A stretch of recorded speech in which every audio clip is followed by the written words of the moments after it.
Do you know that dogs and cats can have allergies just like humans do? A lot of people don't realize that. The difference between what dogs and cats show when they're allergic and what humans show is that most of the time they have itchy skin and they have symptoms that are related to skin, like it gets red or maybe flaky. The dog or cat will lick itself, they'll pull out their hair, they scratch with their feet, that kind of thing. So it's a little bit different than what most humans get, where they will be more maybe congested and have respiratory signs. Some pets can have respiratory signs such as asthma or coughing or sneezing, but that's definitely not as common. You may not be aware, but allergy symptoms are they're definitely in the top 10 reasons that pets visit veterinarians. And oftentimes they aren't necessarily identified as allergies until they become a little more progressive. But it definitely is a very common reason for animals to be presented. You'll usually either see a seasonal or a non-seasonal pattern to allergies. So what may happen is you'll have a pet that will, maybe whenever the pollens come out in the spring, fall, and summer, then they'll have problems at that time. Or you may have a pet that is just itchy all the time, and it doesn't seem to matter what season it is. It's pretty common for ear infections to be associated with allergies, and so in those cases, like I said, sometimes you have to differentiate just a primary infection from what allergies might be doing to the pet.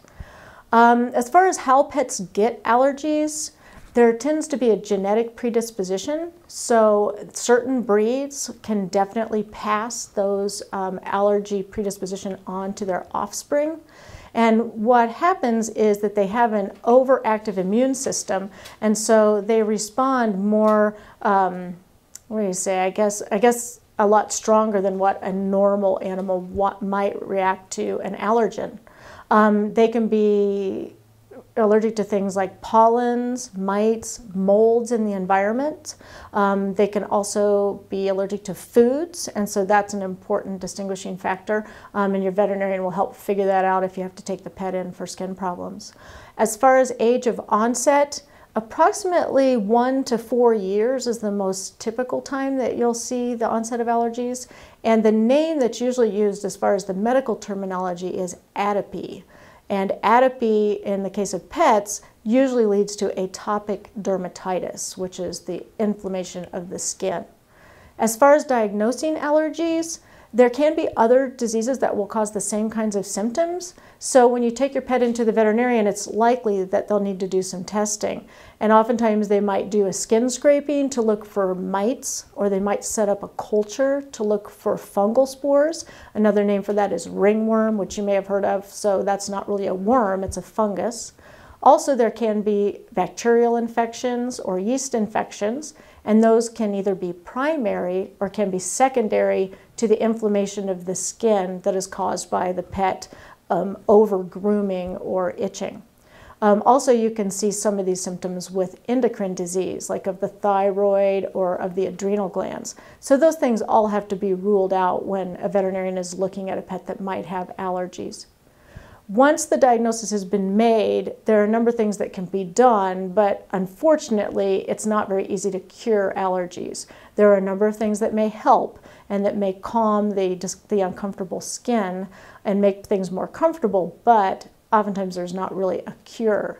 For those seasonal patients, oftentimes it will work to just do medications that help with the symptoms. So it could be that they would be on an oral or a topical medication, such as steroids or antihistamines, sometimes antibiotics or antifungal medications.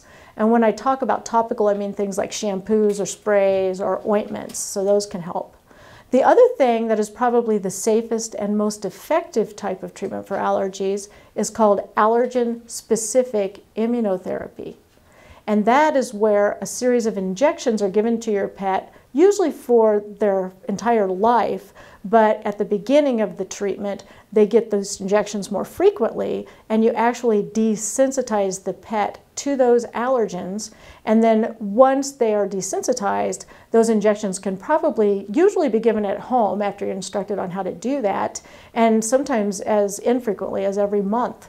So that's a good way to potentially get to the underlying reason for the allergy by targeting the actual allergens that the dog is sensitive to. And this is actually something you can do in cats and horses too, so be aware of that. The two ways that you would figure out what allergens the pet is sensitive to would be either a serum test that your veterinarian can submit to a lab, and that they're looking for an immunoglobulin that is against that particular allergen. So the test will show if there are certain trees or certain weeds or certain grasses, as well as molds or mites that might be causing the problem. The other type of test is called an intradermal skin test, where a dermatologist will usually do this one, and they literally inject the allergen into the skin and look at the reaction. And so by looking at that, they can determine which trees, weeds, grasses, mites the pet is sensitive to. So that type of testing may mean that you have to do a referral to a veterinary dermatologist. But these things would only be done once your veterinarian has determined that your pet has atopy. Okay, and before that, they may, like I said, look for other causes of the problem, or they may recommend that you put your your pet on a special diet, and that diet then may help you discover if there could be an underlying allergy to food.